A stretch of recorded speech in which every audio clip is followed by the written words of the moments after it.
Okay, so this is book 2 in the Hawk and the Dove trilogy, and this is called The Wounds of God.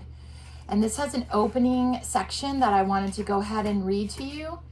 And this is actually the only part I'm going to read to you right now. It's part 1. It's called About These Stories, and it's donated to my friend Marjorie May. I will never forget my friend Maggie dying. Word came to me on the Saturday afternoon that there had been a fire at her house and she was in a hospital. I canceled my plans for the evening and went straight there. I was not allowed to go into her. The doctor was with her, so I sat down to wait in a room where chairs and bits of furniture were stored. Presently, a plump, fair-haired, rather anxious-looking priest appeared in the corridor looking for a nurse. He turned out to be Father Michael, one of the priests from the church Maggie attended. We sat in the small, cluttered room together, waiting, exchanging what news we had, what little we had heard, giving details to a nurse to fill in a form about Maggie, the sparse, pitiful details of her lonely life. Then we saw a nun walking briskly along the corridor, her veil flowing behind her. She marched straight up to the door of the intensive care unit. Maggie was there and she intended to be with her. It was Sister Kathleen, the Irish nun, one of Maggie's friends from the convent. They wouldn't let her in, so all three of us sat together and waited, bound into a strange intimacy by the tension of the situation. The doctor came in to see us. She was very poor, he said. She had 70, maybe 80% burns. The right leg, most of the right side, was gone. He suggested we should not go and see her.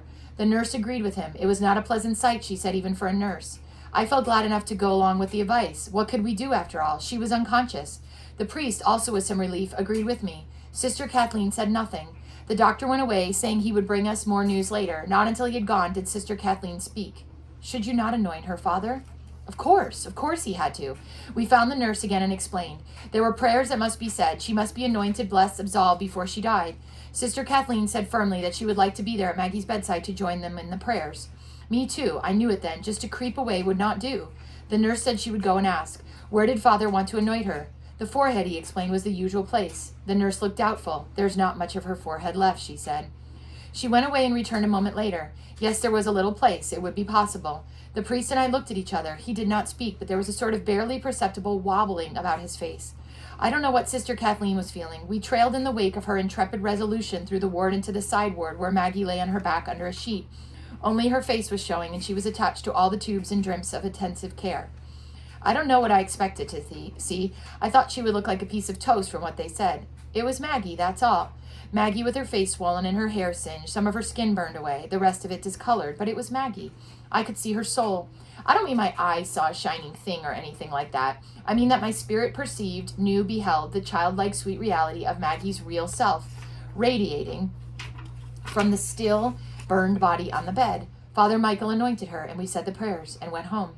She was still alive in the morning. I was angry with myself for not having stayed with her. Maggie, who was so afraid of dying alone. I went back to the hospital and asked to sit with her.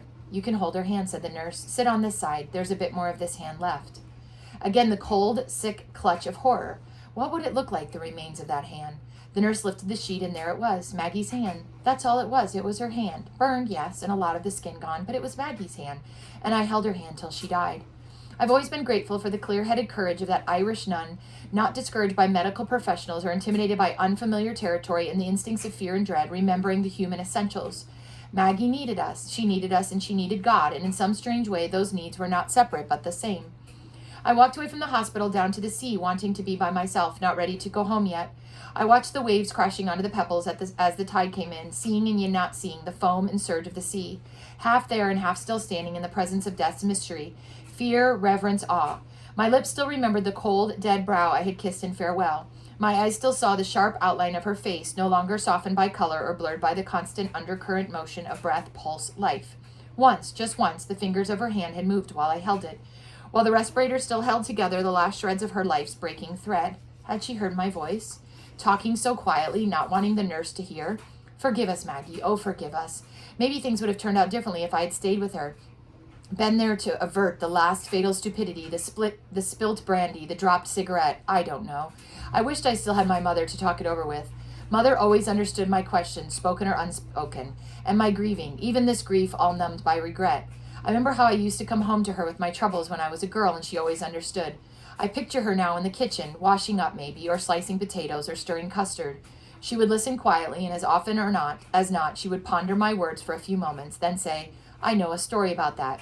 She would tell me stories, wonderful stories that teased out the tangled threads of my heartaches and made sense of things again. It was a monk Mother used to tell me stories about, a monk of the 14th century called Peregrine du Fayel. He was a badly disabled man with a scarred face and a lame leg and twisted, misshapen hands. He was the abbot of St. Aleutian's Abbey in North Yorkshire, on the edge of the moors. He was a man whose body was shaped by the cruelties of life, but his spirit was shaped by the mercy and goodness of God.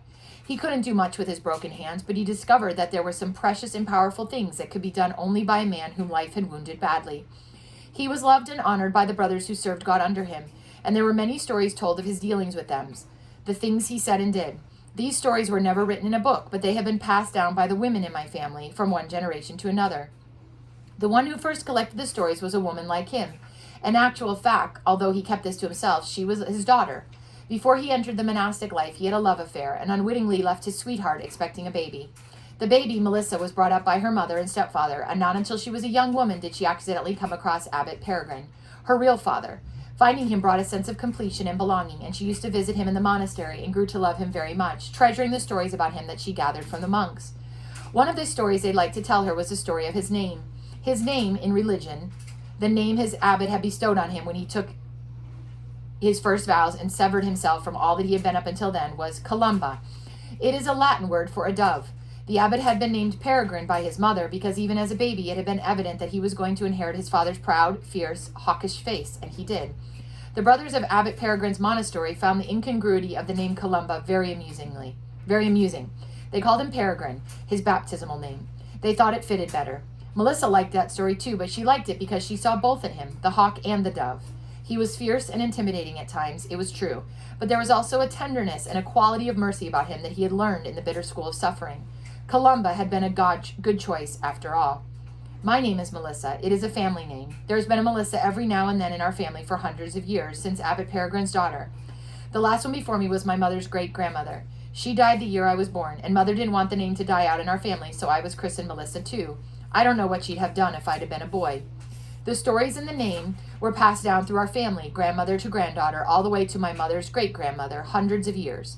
My mother's great-grandmother told them to my mother, and Mother loved the stories. She told them to me in my turn when I was 15. She waited until I was 15 because they were not children's stories. They were stories of men who had faced disillusionment and tasted grief and struggled with despair. Mother waited until I came to that time when I was no longer satisfied with the convenient and the pleasant and the comfortable.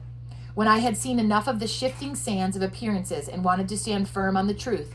And then she began to tell me the stories that long ago Melissa had remembered and treasured about Abbot Peregrine, her father. He was an aristocrat, the son of a rich nobleman, and I must confess I liked that too. It's been a long time since we had one of those in our family.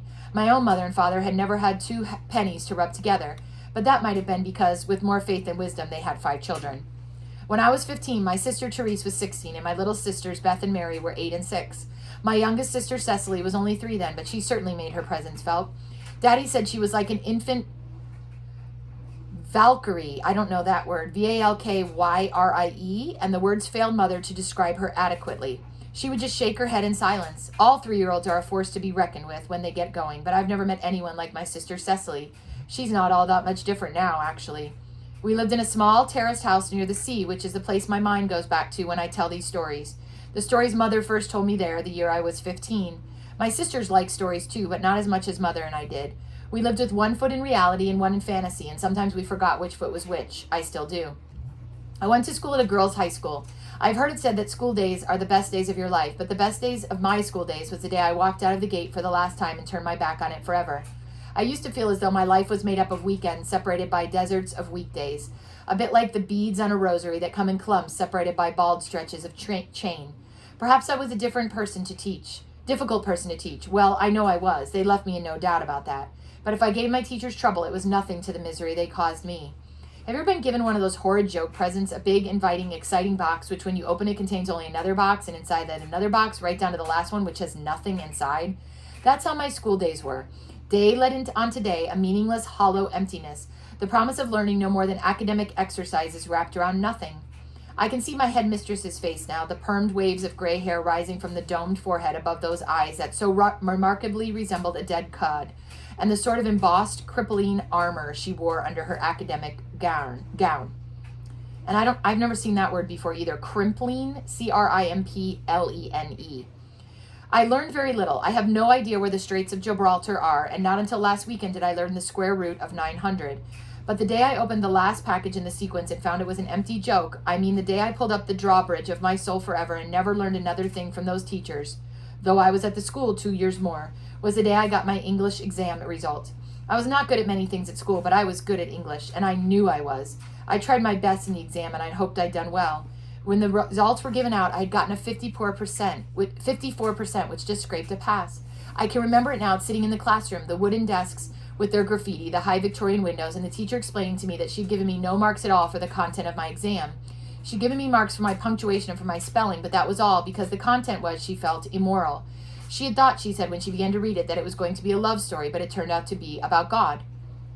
It seems funny, odd, not amusing, to think how that hurt me.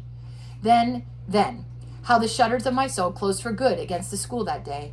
I know now what the poor, starved woman cannot have known, that not only my essay, but the whole of my life is a love story about a tender and passionate God.